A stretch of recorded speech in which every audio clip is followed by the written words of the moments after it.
आज हम लेकर आए हैं यूटेट की आंसर की। तो ये जो पेपर हुआ है ये 24 मार्च 2021 को पेपर हुआ है। तो इसमें हम यूटेट सेकंड के आंसर की लेकर आए हैं और इस वाले पार्ट में हम विज्ञान के प्रश्नों के आंसर की लेकर आए हैं। इससे पहले हमने अन्य सभी पार्ट अपलोड कर दिए हैं, तो अगर आपने नहीं देखे हैं तो आप हमारे प्लेलिस्ट से देख सकते हैं। और इसके साथ जो भी पार्ट बचे हुए हैं उनको भी हम यहाँ पे अपलोड कर रहे हैं। तो आपको बता दें कि जो इस बार साइंस के जो क्वेश्चन पूछे गए थे ये टोटली जो है एनसीईआरटी के बुक से पूछे गए थे और सबसे ज़्यादा जो क्वेश्चन बने थे वो 6, 7 और 8 के एनसीईआरटी से बने थे। तो जितने क्वेश्चन आए हैं ये सभी के आंसर हमने एनसीईआरटी की बुक से ही मैच करवा के यहाँ पे बताया है। और आपको बता दें कि जिस क्वेश्चन में आपको डाउट है हम आपको बता देंगे कि किस चैप्टर से और कहाँ से ये क्वेश्चन उठाए हुए हैं। यहाँ तक कि सभी के आंसर जितने भी क्वेश्चन हैं हमको सभी के आंसर जो है एनसीईआरटी के बुक में ही ये मिले हैं। तो चलिए यहाँ पे पहला क्वेश्चन है, यहाँ पर ये हमारे पास सेट सी है। तो अगर आप देख लें, अगर आपका जो भी सेट होगा क्वेश्चन आगे पीछे हो सकता है तो वो आप मैच कर लें। तो यहाँ पे 21 से साइंस के क्वेश्चन शुरू थे, 121 से। तो यहाँ पे देखा था कि एक व्यक्ति का द्रव्यमान पृथ्वी पर 72 किलोग्राम है। चंद्रमा की सतह पर जी का मान पृथ्वी की सतह पर जी के मान का 1/6। तो चंद्रमा पर व्यक्ति का द्रव्यमान, अब देखिए यहाँ पे द्रव्यमान पूछा गया है इसलिए इसका आंसर जो है यहाँ पर सी सही है, 72 किलोग्राम। नेक्स्ट है, निम्नलिखित में से कौन सा प्रभाव ध्वनि तरंगों से नहीं पाया जाता है। तो इसका जो राइट आंसर है वो है यहाँ पे ध्रुवण पोलराइजेशन। तो ये भी एनसीईआरटी के बुक से ही पूछा गया है। तो 6, 7, 8 की बुकों में है ये सभी क्वेश्चन, वहीं से पूछे गए हैं।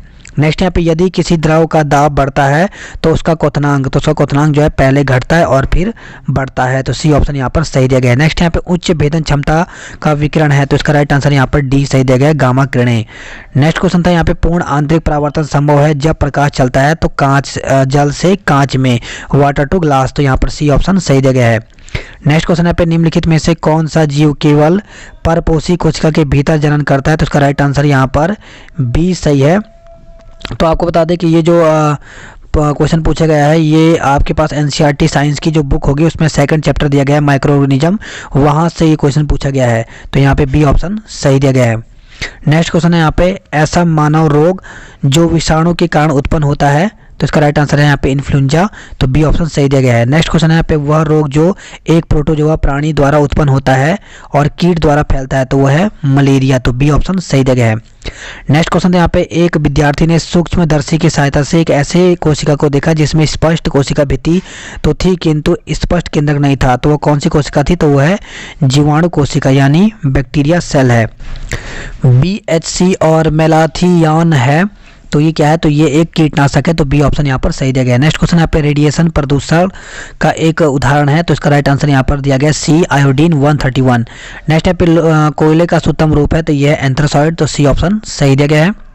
इसके नेक्स्ट पूछा गया था कि शुद्ध बर्फ का गलनांक है। तो यह है 273 केल्विन।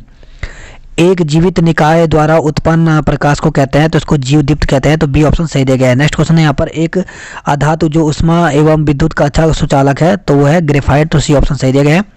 नेक्स्ट क्वेश्चन यहाँ पे, फास्फोरस का अणुसूत्र होता है। तो इसका आंसर बी सही दिया गया है, P4 होता है। नेक्स्ट क्वेश्चन था यहाँ पर,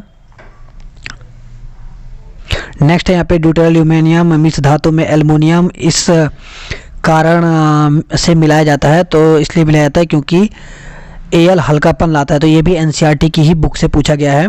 तो सभी क्वेश्चन जो थे इस बार लगातार एनसीईआरटी के ही बुक से यहाँ पे पूछे गए थे और खासकर ये भी 6 से लेकर 8 तक के ही बुक से पूछे गए हैं।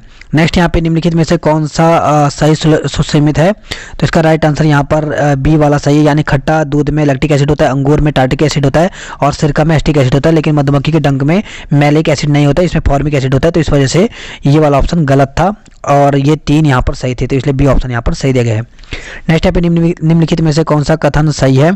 तो इसमें यहाँ पे दिया गया है कि क्रिस्टलीकरण के लिए बताया गया था। तो यह एक भौतिक परिवर्तन है, इसका प्रयोग पदार्थ को शुद्ध करने में होता है। तो यहाँ पे दोनों के दोनों सही दिए गए थे। तो सी ऑप्शन सही दिया गया है।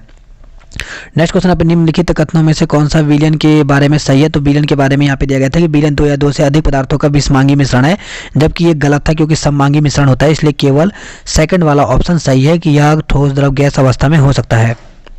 नेक्स्ट क्वेश्चन था यहाँ पे, ICT का पूरा नाम है। तो इसका पूरा नाम है सूचना एवं संचार प्रौद्योगिकी। तो ए ऑप्शन सही दिया गया है। नेक्स्ट है यहाँ पे, नई शिक्षा नीति 2020 के तहत किस कक्षा से कौशल विकास कार्य प्रारंभ होगा। तो इसका राइट आंसर यहाँ पर बी सही है, कक्षा 6 से। नेक्स्ट यहाँ पे, निम्नलिखित में से कौन सा वैज्ञानिक दृष्टिकोण का गुण नहीं है। तो कठिन कार्य नहीं है। तो ये यहाँ पर सी ऑप्शन सही दिया गया है। नेक्स्ट क्वेश्चन है यहाँ पे, विज्ञान में रचनात्मक आकलन क्यों महत्वपूर्ण है। तो इसका राइट आंसर है यहाँ पे यह निदात्मक है। तो बी ऑप्शन यहाँ पर सही रहेगा। नेक्स्ट क्वेश्चन यहाँ पे एनसीएफ 2005 के अनुसार अच्छी विज्ञान शिक्षा जीवन के प्रति सत्य होती है, इसका क्या अर्थ है? तो इसका जो राइट आंसर है वो यहाँ पे डी वाला सही है।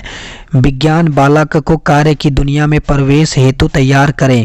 तो डी ऑप्शन यहाँ पर सही देगा। और आपको बता दें कि ये क्वेश्चन पहले भी पूछा जा चुका है, इसलिए सेम टू सेम क्वेश्चन यहाँ पर दोबारा से ये यहाँ पर डाला गया है। नेक्स्ट क्वेश्चन है यहाँ पर विद्यालयों में विज्ञान मेले का आयोजन क्यों किया जाता है? तो इसका राइट आंसर यहाँ पे बी सही है। शिक्षार्थियों के वैज्ञानिक सृजनात्मक एवं प्रयोगात्मक को बढ़ावा देने के लिए। नेक्स्ट क्वेश्चन यहाँ पे सारिका ने आंसू जल एक बोतल में लिया और पता लगाने की कोशिश की कि वह विद्युत का सुचालक है या नहीं, उसे क्या होने की संभावना है?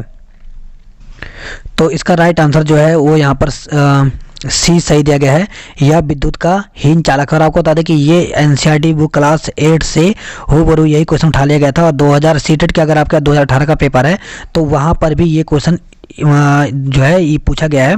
तो पूरा का पूरा क्वेश्चन पेपर वहीं से उठा करके यहाँ पर डाल दिया गया था।